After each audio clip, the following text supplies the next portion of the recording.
What's up mga idol? In today's video, share ko sa inyo kung paano nga ba mag-clear cache sa inyong mga Realme phone in just one tap. Welcome nga pala dito sa Tuts Ni Haries.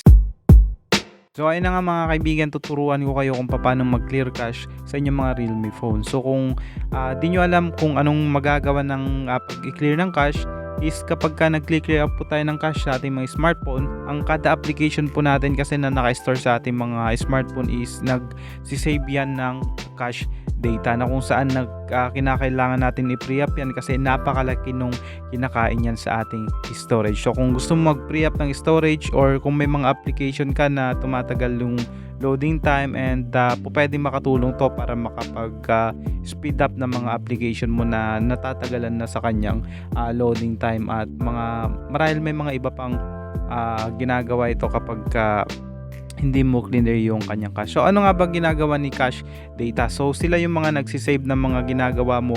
For example, sa mga application like Google, sila yung mga nagsisave ng information or mga ginagawa mo sa Google Chrome, example natin. Pero applicable to sa lahat ng application kasi halos lahat ng application is may cache data na nasisave. So example natin si Google. For example, may sinearch kang gantong image and sinesave yan sa cache data para next time na hanapin mo yung gantong klaseng image ulit is alam na nung phone mo or ng application yung kanyang ipapakita sa iyo. So napakalaga, siguro once a week tayo mag-clear ng cache kasi nga napakalaki nung kinakain nito sa storage. Pero yun nga, nahihirapan tayo kasi nga sa Realme phone is kung di pa natin alam ay paisa-isa lang tayo nag-clear cache. For example, itong application na papakita ko lang sa YouTube na lang, example natin. So ganito dati ginagawa ko, select one by one yung application. Paano kung napakarami yung application, pupunta ka sa storage usage, dito mo po pwedeng i-clear yung cache, pero one by one yan kada application.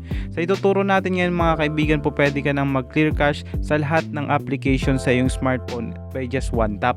So paano? Pupunta lang po tayo sa ating settings. Sa ating settings guys, hanapin lang po natin ang ating storage. Ito po. So pagkapunta natin sa storage guys, makita natin yung kanyang clean. Dito po siya sa may sa tabi ng phone storage. Papakita ko lang. Dito po siya. Dito sa yan. Nakita nyo yung aking parang bubble yan. So tap nyo lang po yung clean. And then after that, mapupunta po kayo dito sa clean up. So makikita nyo guys, yan nag-i-scan siya. So pwede tayong i-clean dito na 64.9 MB. And dito sa baba, punta lang po tayo dito sa clear up cache. So makikita nyo yung storage space natin is yung nagamit na natin 48.2 GB. So titignan natin dito kung ilan na nga ba yung ating cache data. So scanning pa lang siya and titignan natin. Kapag ganito matagal mag-scan is medyo malaki-laki na. As you can see, 4.05 GB na yung nakakain ng ating cache data. So paano kung naka 32 GB ROM ka lang, 64 GB, napakalaki ng space sa iyong storage ang nakakain sa iyong smartphone. So paano kung may mga game ka na may mga update ng ganito at may mga movies na gusto kang i-download, napakalaki na nitong nababawas sa iyong storage. Napakalaga din po kasi na mag-free up tayo ng storage sa ating phone kasi nga kapag medyo tight na yung ating storage, nagkakaroon na po ng problema yung ating phone. Pinakamasamang mangyari is that na pwede nang mag-lag yung ating phone, pwede nang tumagal yung kanyang loading time, and yung sa misis ko is nangyayari sa kanya kapag full storage na siya, di na gumagana yung speaker niya, and once na nag-free up ako ng space, yun bumabalik sa dati yung quality ng kanyang speaker. So yun yung mga iba't ibang pwedeng mangyayari sa phone mo. Hindi ko naman sinasabi sa lahat ng smartphone, pero yung mga po pwedeng mangyari kapag tight na yung ating storage. So kinakailangan talaga natin mag-free up ng space. So pwede mong ditong idagdag ang pag-clear ng iyong cache data. As you can see, napakalaki ng 4.05 GB. So paano tayo mag-clear ng cache data sa mga Realme phone natin? Ayan, tap lang natin tong clear up cache and makikita nyo dito ay may mga app na nakaselect. So ang gagawin lang natin, select lang natin silang lahat at wala namang ma-erase na data dito kasi nga cache data lang yung ating tatanggalin dito. So papakita ko sa inyo at as you can see, 3.71 GB na yung ating nasiselect.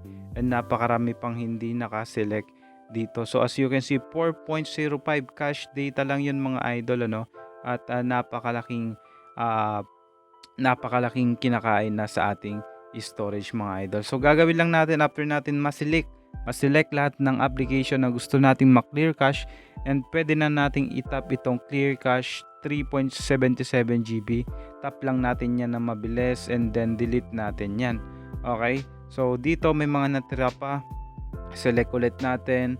Ayan, hindi ko lang na-select kanina. At clear cache ulit natin para makompleto na ma-clear cache yung 4 GB natin na nakain ng cache data na natin. And as you can see, yung space na natin or yung use space na lang natin is 4.3 GB, at pwede pa nating i-clean itong 64 GB na ito. So go back tayo sa ating phone storage. As you can see, na-clean na natin, and napakalaking ginhawa nito para sa ating smartphone kung sakaling tight na yung ating mga storage. So sana gustuhan nyo itong video na to guys. Kung may Realme phone kayo, share mo to sa mga friends mo na may mga Realme phone din, baka sakaling hindi pa sila nag-clear ng cache data nila, at baka umabot pa yan ng sobrang laking data, sobrang laking makakain sa yung storage. So I hope na nagustuhan mo tong video natin ngayon guys. Please give this a video a like, support na rin ng ating YouTube channel sa pamamagitan ng pag-like at pag-share ng ating mga video. So yun lang sa mga kaibigan, sana mag-ingat po tayo palagi, stay safe everyone, peace yo.